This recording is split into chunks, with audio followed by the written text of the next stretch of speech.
Imagine two friends who like the same song, right?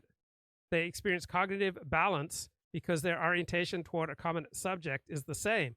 However, if one friend likes the song and then another grows to dislike it, each friend will experience a degree of cognitive imbalance and feel pressure to resolve the disagreement. That's why people argue and argue over the same things. They attempt to change one another's mind. If either friend is successful, balance will be restored. If not, the friends may change their opinion of each other.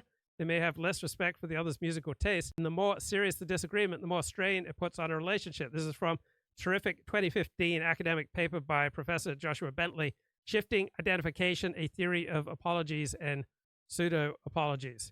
So when two people identify with each other, they can achieve cognitive balance by either identifying with or dissociating from a common object, another person, idea, and action.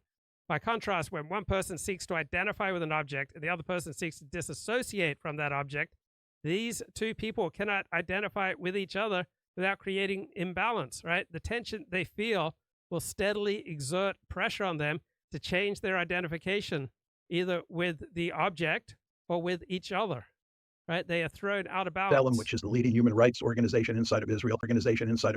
All three of these organizations have produced major reports that make it clear that Israel is an apartheid state, and they in fact use that language. And by the way, I follow the Israeli press very closely, and it's commonplace for Israeli elites to refer to Israel as an apartheid state. So this is the future that we're dealing with, and it's not going to be pretty moving forward. I guess I'm just surprised that phrases like apartheid state, which are so specific to the South African experience, in other scenarios, I could see you being critical of people sloppily applying phrases to other areas that don't correctly apply to them. You know, some of those organizations you listed are organizations that you might have been critical of in other scenarios. I'm surprised to hear how enthusiastically you embrace the rhetoric of Israel's critics in those terms. I don't like words like enthusiastically. I think you're sort of setting me up for the kill here. There's no reason that someone who is a realist like me can't also view the world in moral terms.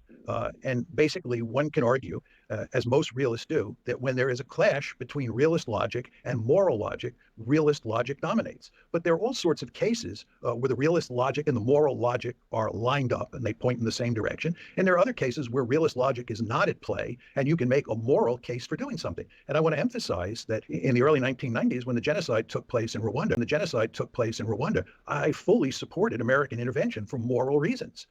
Okay, so there are times when Mearsheimer has become morally outraged. I didn't know that he supported American military intervention in Rwanda for moral reasons. I learned so much in this interview. Guys, John Mearsheimer contains multitudes. All right, he's not just a realist. He's not just this hard-headed realist. He has a strong moral dimension to his thought as well.